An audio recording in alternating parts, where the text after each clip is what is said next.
Seja bem-vindo a mais um programa Dose de Gestão, da Comissão Especial de Administração em Serviços de Saúde, aqui do CRA-RJ. E o tema que vamos falar hoje é quebrando paradigmas sobre o conceito dos resíduos de serviços de saúde. Um tema que a gente já até falou um pouquinho no ano passado no ADM Live, com ela, a administradora Miriam Campos, que é membro da CAIS, e que trouxe hoje uma convidada muito especial, a também administradora Lúcia Cristina Dantas Spilman, que vai falar um pouquinho sobre isso com a gente. Ela que hoje é consultora na Comissão de Gerenciamento de Resíduos do INCA, né? Tem uma experiência, tem um know-how, uma expertise bacana para falar com a gente. Lúcia, Miriam, sejam muito bem-vindas. Obrigada. Prazer conversar com vocês. E vamos começar falando sobre a questão do perigo, né? Os hospitais, eles produzem muitos resíduos e muitos deles perigosos para o meio ambiente, para a saúde, para as pessoas, animais, etc. Conta para a gente um pouquinho sobre como funciona, né, esse processo de gerenciamento dos resíduos no INCA, a qual você faz parte dessa equipe. Explica um pouquinho para a gente sobre isso. Perfeito. Então, Érica, eu atuei no INCA durante 33 anos e a gente tinha muito cuidado com os resíduos, né? Há muito tempo que a gente se preocupa muito com o gerenciamento de resíduos. E existe um paradigma mesmo a ser quebrado aí que todos os resíduos gerados nos hospitais são perigosos. E não é isso. Segundo estudos recentes, 80% da OMS, né, que é uma Organização Mundial de Saúde, 80% dos resíduos gerados nos hospitais, eles são resíduos comuns, são similares aos resíduos domésticos, que não necessitam de tratamento.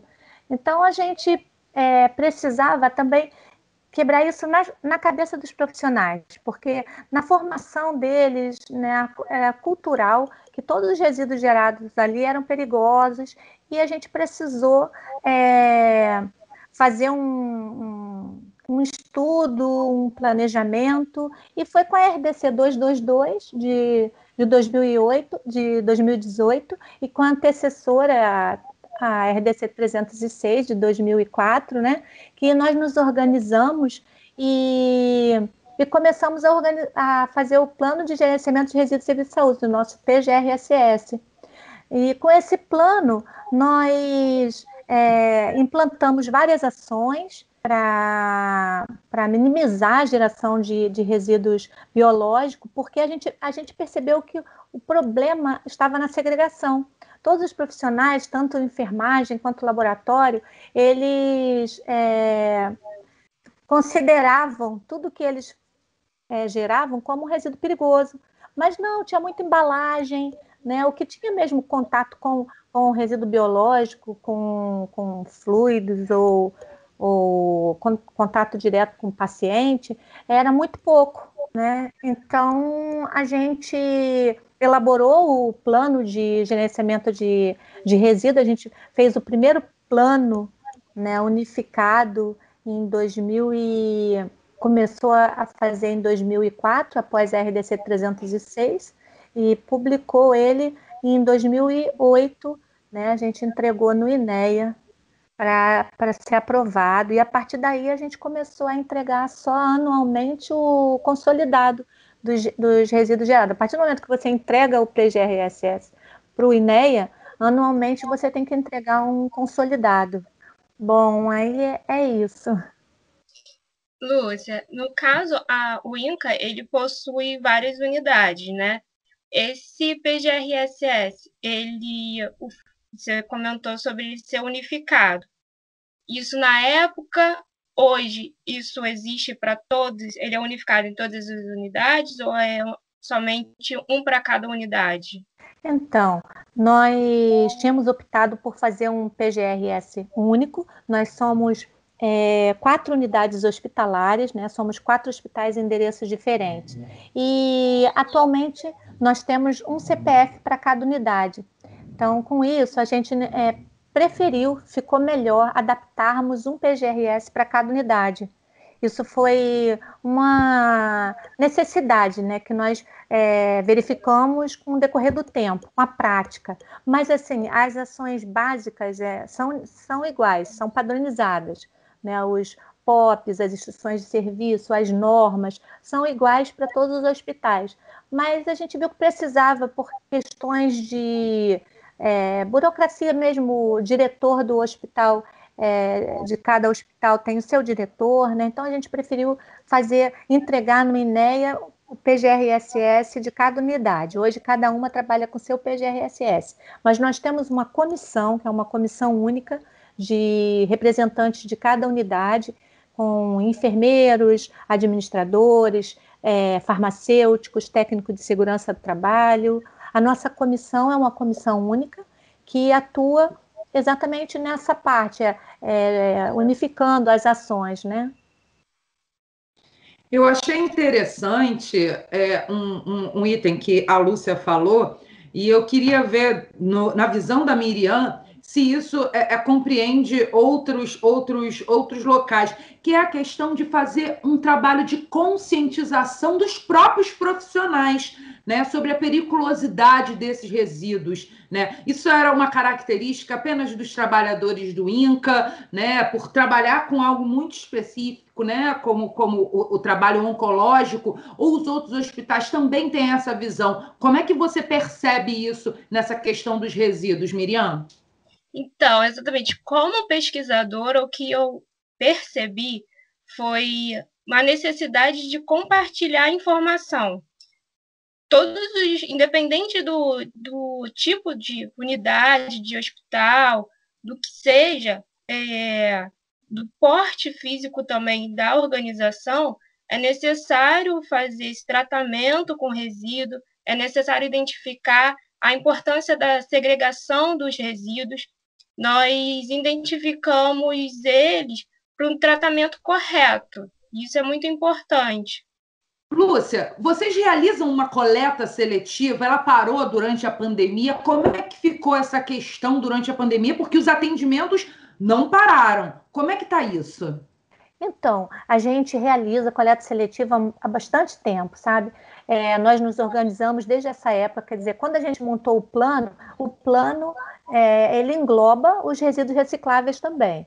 Então, há muito tempo que a gente já faz essa coleta seletiva. Com a pandemia, num primeiro momento, todo mundo nós nos assustamos, né, como toda a população, e paramos, ficamos assim algumas 2 semanas, pouco tempo, sabe?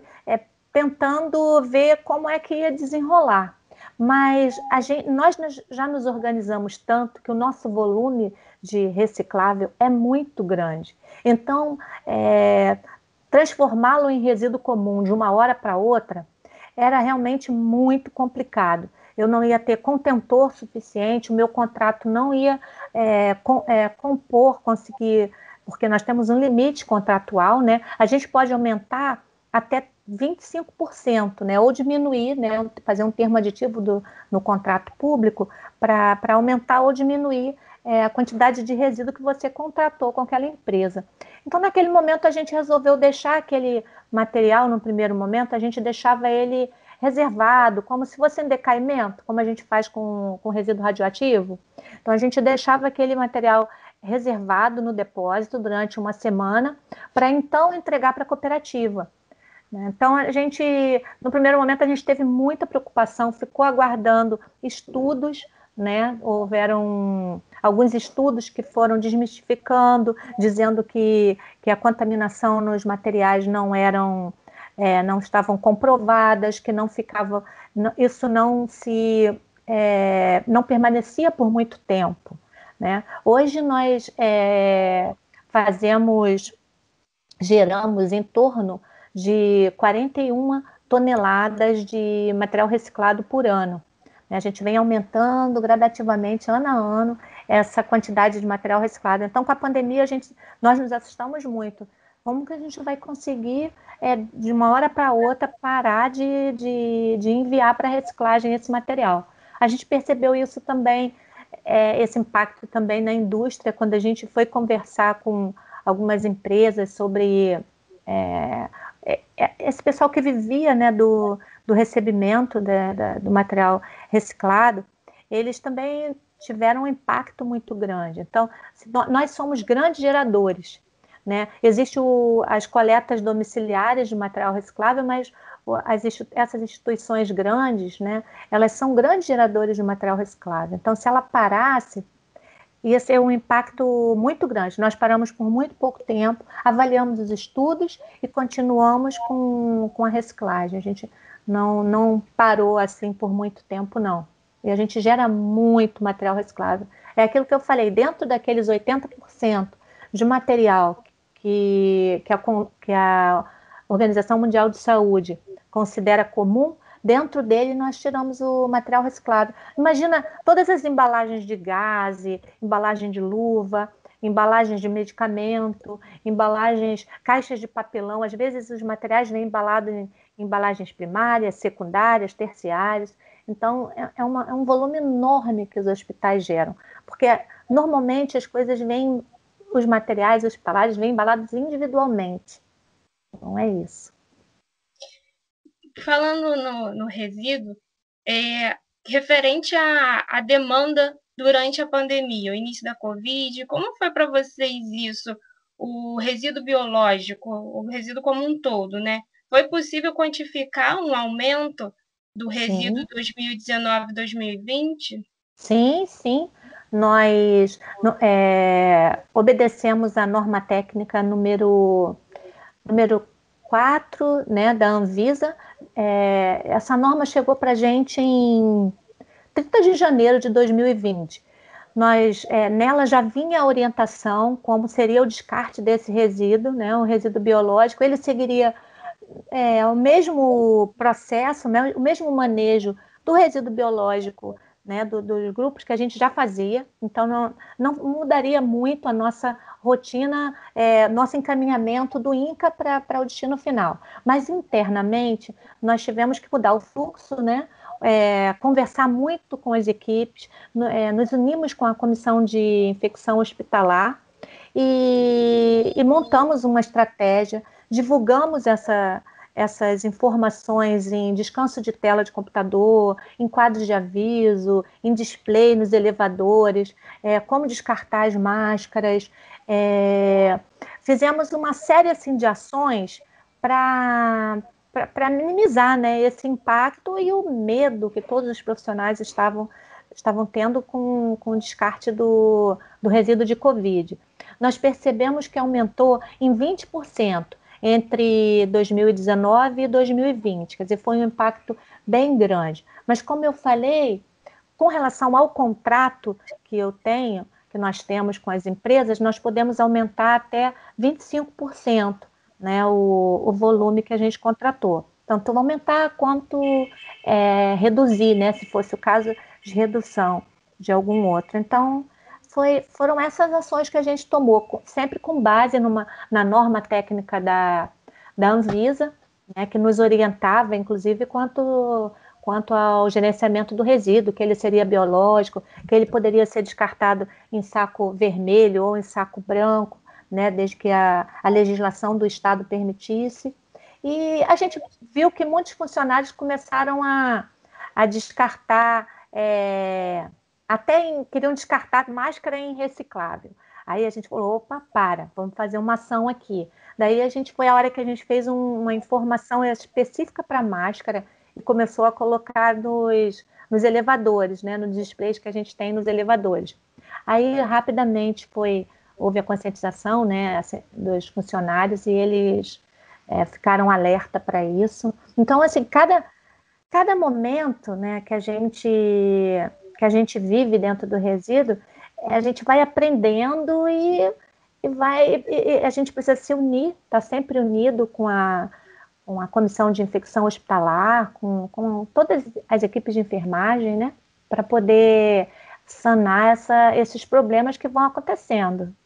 É muito dinâmico, é um trabalho de formiguinha.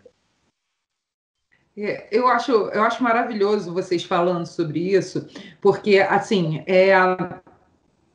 você falou das regras, né, que foram instituídas em 2007, 2008, né? Aí você chega em 2020, as coisas mudam, mas ali a base, né? O estratagema básico vocês já tinham. Então eu pergunto para ambas, né? Nessa questão dos resíduos que inicialmente, como a Lúcia mesmo citou, foi uma coisa assim, o que a gente faz, o que a gente faz, né? Quais foram as principais ensinamentos que ficaram para vocês desse 1 ano e pouco de pandemia que a gente está vivendo? Porque eu tenho certeza que modificou muita coisa e, como profissionais, fez vocês crescerem, né? Então, eu queria que vocês falassem para os nossos espectadores quais foram esses principais momentos, esses principais aprendizados que vocês tiveram em relação à pandemia de Covid-19. Quer começar, Miriam?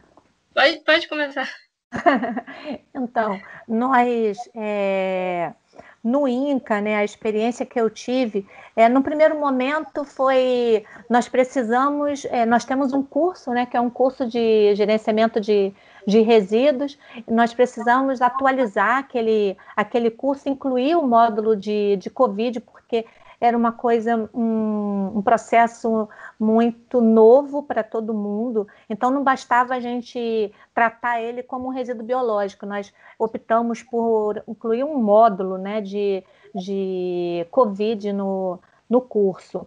E, assim, o maior ensinamento eu acho que foi que a gente tem que ter muito cuidado, né, com o descarte do resíduo, com o perigo com os riscos que ele leva ao meio ambiente, à saúde do trabalhador, né, com a questão das cooperativas de catadores, né, que a gente, assim, focar sempre na segregação dos resíduos, não descuidar, né, desse processo de resíduo, porque a gente está em todas as áreas, a gente gera resíduo em todas as áreas, né? Todos os profissionais geram resíduos. E eles não têm, não existe nas cadeiras de universidade as disciplinas que orientem esses profissionais, né? Eu não verifico tantas informações nos cursos sobre isso. E eu acho que a gente aprendeu muito assim, com a pandemia e abriu assim, um alerta para tomar cuidado com os resíduos, sabe? Que eu acho que antes ficava muito na mão do gerenciamento de resíduo, da equipe do gerenciamento de resíduos. Acho que hoje as pessoas têm muito mais preocupação com os resíduos. Em casa, passou a ter mais preocupação quando a pessoa tinha Covid em casa, né? Então, o que a população fez? Todo mundo começou a ficar alerta. Os garis ficaram preocupados, quem faz a coleta externa ficou preocupada, né? Então, é isso. Eu acredito que no início da pandemia, a preocupação maior realmente foi voltado, os olhares todos foram voltados para o resíduo, né? Passou a ser voltado para o resíduo. E mais ainda para os hospitais, porque a demanda maior estava nos hospitais. Conforme eu vinha pesquisando, o que eu mais identifiquei foram os cuidados com os resíduos por conta de descartes incorretos. Eu acredito que o que mais influenciou agora, o que mais importa agora, acho que é mais a questão da fiscalização e controle. Saber ter o controle dos seus resíduos, a segregar eles corretamente, ter todo um controle sobre eles e fiscalizar como está sendo tratado, por quem, a empresa, né, que vai tratar esses resíduos, para que não sejam descartados de forma incorreta no final, né? Isso, você falando, eu até lembrei, né, que a gente tem essa preocupação, sabe, Érica, na gestão de resíduo, você é responsável desde a sua geração até o destino final. Então, a gente tem o hábito, né, de estar fiscalizando essas empresas que a gente contrata para poder fazer o tratamento, porque a gente já teve experiências ruins de empresas que a gente contratava, dizia que ia fazer o tratamento e a gente descobriu que não fazia. Então, hoje a gente tem rotina, é uma rotina a gente estar visitando as empresas que a gente contrata para tratamento dos resíduos. É uma cadeia, né? Uma responsabilidade em cadeia, né, Lúcia? Compartilhada, isso mesmo. Desde o Verdade. início. É verdade. E já que a gente está falando de fiscalização, vamos falar sobre os órgãos fiscalizadores, né? Já que a empresa fiscaliza a empresa contratada, tem os órgãos fiscalizadores, você já citou o INEA aqui algumas vezes. Explica para a gente como se dá essa fiscalização, como ela acontece, né? Com que frequência, como é que é isso? Então, nós recebemos, assim, era muito comum já a gente receber a visita da Anvisa, né? Como um órgão fiscalizador. Vinham os auditores da Anvisa para fiscalizar. Dentro da Anvisa, agora tem um núcleo de gestão de resíduos, de fiscalização de resíduos hospitalares. Então, esses fiscais comparecem, né, às unidades normalmente uma vez ao ano, né, e eles vêm observar se o PGRSS está disponível, se existe treinamento, se esses treinamentos são comprovados, eles observam os abrigos, eles verificam se o acondicionamento está correto. Então, com base a fiscalização da Anvisa, ela vem com base na RDC 222, né? E antes a RDC 306. É a legislação que mais nos norteou, né? Nos deu as melhores diretrizes para o gerenciamento de resíduos e serviços de saúde. Então, a gente não recebe só a visita a fiscalização da Anvisa, nós recebemos fiscalização também da Conlurb, elas fiscalizam, verificam nossos contratos, né? Mas é tudo muito, assim, não é uma coisa programada, nós somos sempre pegos de surpresa, assim, então, a Conlurb está lá na coordenação de pesquisa, eles estão querendo entrar para verificar os contratos e verificar se a gente... basicamente, eles querem saber se nós contratamos empresas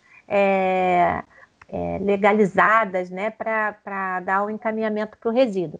Porque até, acho que no ano de 2005, quem coletava os nossos resíduos, até dos grandes geradores, era a Conlurb.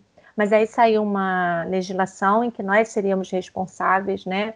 Foi um decreto, não sei, estadual, e aí a gente passou a ter que contratar as empresas para descartar nossos resíduos. Então, eles vêm olhar se você realmente tem aquele contrato, se seu abrigo está direitinho. O INEA também veio com também faz a mesma fiscalização bem parecida. Aí o INEA já veio com um olhar mais para o plano de gerenciamento de resíduos, para ver se o que a gente escreveu é o que a gente estava fazendo, ou se a gente deixou de incluir alguma coisa no PGRSS. Eu me lembro que quando a fiscal chegou, né, uma vez lá para fazer uma auditoria, e daí ela percebeu uma situação que eu não tinha colocado no PGRSS. Ela falou, você não... Ela citou, ela não vem muito como ela não vem muito como aplicar uma multa, não, sabe? Ela vem mais como uma educadora. Ela vai como orientando como você deve fazer, consertando, sabe? Ela não vi assim, não identifiquei no INEA essa coisa essa preocupação tão grande de nos multar. Ela queria que a gente fizesse certo. Era isso. Legal. Não é bem uma auditoria, né? É mais uma Isso. Correção. Legal. Isso. Eu achei que o olhar da equipe foi mais como correção, foi muito interessante.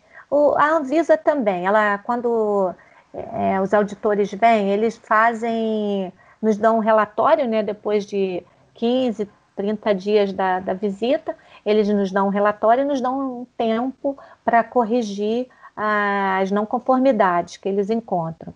Às vezes, assim, tem um contentor que foi deixado num local inadequado, não está dentro do abrigo, aí a gente, né, informa por que aquilo ocorreu naquele momento e nos compromete a não deixar mais aquele contentor fora do abrigo, ou qualquer outra situação que eles percebam, a tela, porque toda a orientação de construção dos abrigos para os resíduos, né, que eles são construídos específico para cada resíduo. Nós temos os abrigos de resíduo comum, abrigo de resíduo biológico, abrigo de resíduo químico, abrigo de resíduo reciclável. E tem toda uma especificação que foi feita na RDC para a gente construir esse abrigo. Então, eles vêm com esse olhar. O abrigo tem tela, o abrigo tem ralo, o abrigo tem contenção. No caso do abrigo de químico, a gente tem contenção para se tiver algum derrame, né? Então, eles vêm com esse olhar e vão pontuando e dão um prazo para a gente corrigir. É isso. Pelo que você fala também, o trabalho ele não é tão rotineiro, né? Existem seus sustos, né, no momentâneos. Sim, com certeza. Não, raramente é rotineiro. A gente a cada dia vai descobrindo novas coisas no hospital, sabe? Com a criação da nossa comissão de sustentabilidade para elaborar o plano de logística sustentável, nós percebemos que essa comissão teria que atuar em vários eixos e precisávamos estar dentro de compras, em vários eixos dentro do hospital, sabe? Que antes a área de resíduo era, quando foi criada, ela era mais isolada. E hoje a gente percebe que ela tem que estar, ela é uma aba da coordenação de administração geral e a comissão de sustentabilidade é uma assessoria da direção geral. Então, assim, a gente tem a alta gestão, ela precisa estar envolvida, a gente precisa ter o respaldo da alta gestão para fazer tudo. Fizemos campanhas de conscientização, esse mês de junho, né, tivemos a Semana do Meio Ambiente, nós fizemos a nossa campanha de conscientização, divulgamos todas as ações que nós temos feito para melhorar esse impacto do descarte de resíduo no meio ambiente, várias ações, né, na questão dos recursos naturais, divulgamos sobre a nossa redução no consumo de energia, com implantação de projetos de refrigeração mais eficiente, iluminação mais eficiente, qualidade de vida, também a questão da redução do consumo de papel, que nós implantamos o SEI, que foi um projeto bem bacana, um sistema que já veio do Ministério da Saúde. O SEI é Sistema Eletrônico de Informação. Então, todos os nossos processos de compra, eles tramitam pelo SEI. Então, a gente não gera mais aquele montão de papel. Nossa, como isso foi bom.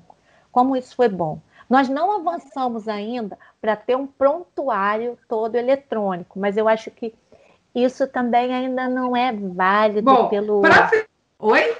Eu acho que essa questão do prontuário eletrônico, que geraria menos papel ainda, ele ainda não é válido pelo Conselho de Medicina. Então, a gente mantém ainda o prontuário de papel. Você acha que isso vai ser modificado em breve para diminuir ainda mais a utilização de papel, Lúcia? Como é que você vê isso? Sim, eu acho que sim. Que a intenção é, para o futuro, termos os prontuários todos eletrônicos. A gente chegou a iniciar esse processo de transformação, mas não foi possível. Tinham alguns gargalos, sabe, ainda dentro da medicina, que era difícil a gente montar o nosso prontuário eletrônico. Mas vai caminhar para isso, com certeza. Torçamos, né? Bom, e para a gente fechar o nosso papo, eu queria que vocês deixassem um recado, né? Deixassem uma dica para o gestor de saúde, para o estudante que gostaria de atuar nessa área, sobre a importância do trabalho sério, da quebra de paradigmas mesmo na questão dos resíduos nas unidades hospitalares. Deixa esse recadinho para eles. Bom, eu acho que eu estou fazendo um mestrado agora nessa área de sistema de gestão, né? E a minha pesquisa é voltada para meio ambiente e saúde do trabalhador, porque eu acho que precisa ainda de muitas pesquisas para cada vez a gente quebrar mais esses paradigmas do que realmente precisa ser tratado, né? Dos resíduos que precisam ser tratados, que precisa ter o olhar com aquele resíduo e também se conscientizar do tratamento correto para cada um, né? A gente precisa continuar incinerando isso, a gente precisa continuar descartando esse resíduo nos aterros sanitários, a gente pode reciclar mais.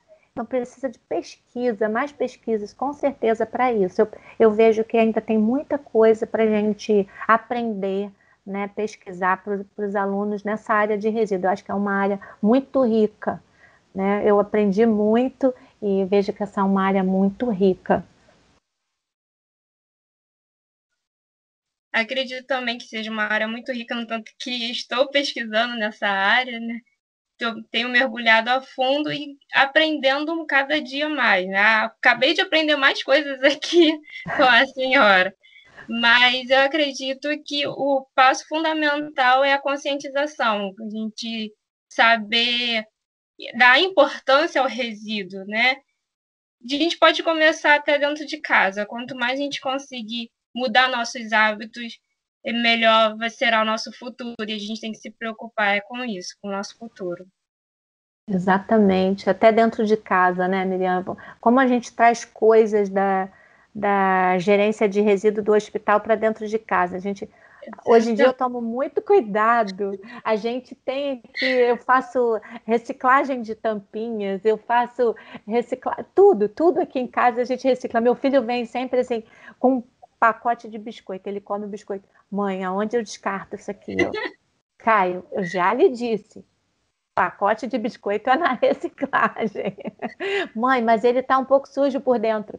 Não, essa sujeira que tem dentro não configura tanto que vai contaminar o pacote o resíduo reciclável. Pode colocar no reciclável. Mas assim, é uma cultura da nossa família de fazer reciclagem com tudo, sabe? Eu estou implantando isso no meu prédio também. E todo mundo quer aprender, sabe? Eu acho que no fundo as pessoas estão dispostas a aprender, mas precisa investir em campanha, precisa se investir em conscientização, em educação. Tem que ter nas escolas.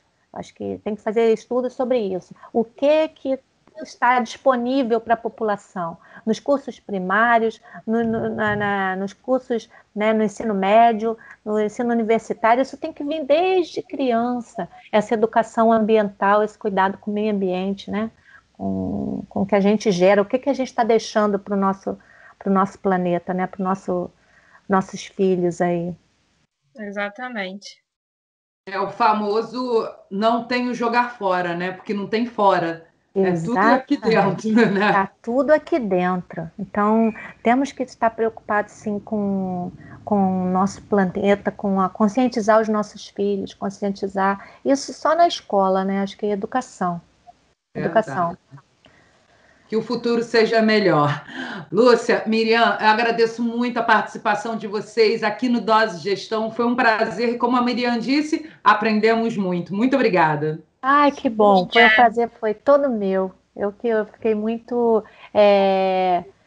orgulhosa de poder participar, poder compartilhar, né, isso que eu aprendi durante tantos anos dentro do serviço público, né, numa instituição pública do SUS, que com todas as suas dificuldades, mas a gente conseguia realizar muita coisa, tinha muito apoio, né, para realizar nossos projetos, os desafios que sempre surgem, né, no dia a dia, mas eu sempre encontrei apoio na instituição e no serviço público em todas as situações que a gente pediu socorro, a gente conseguia, né, como uma comissão, como um grupo, a gente conseguia ir resolvendo esses problemas. Problemas vão existir sempre e a gente vai ter que ter jogo de cintura para resolver e abertura e vamos seguir em frente. Verdade. Lúcia, obrigada pelo convite, por aceitar o nosso convite. Foi um prazer. Obrigada. E vocês que acompanharam a gente até aqui, já sabe, quer saber mais sobre gestão de unidades hospitalares? Acompanhe aqui o Dose de Gestão, sempre tem mais novidades, coisa boa para você. Eu te espero no próximo programa. Tchau, tchau. Tchau, tchau. Tchau, tchau.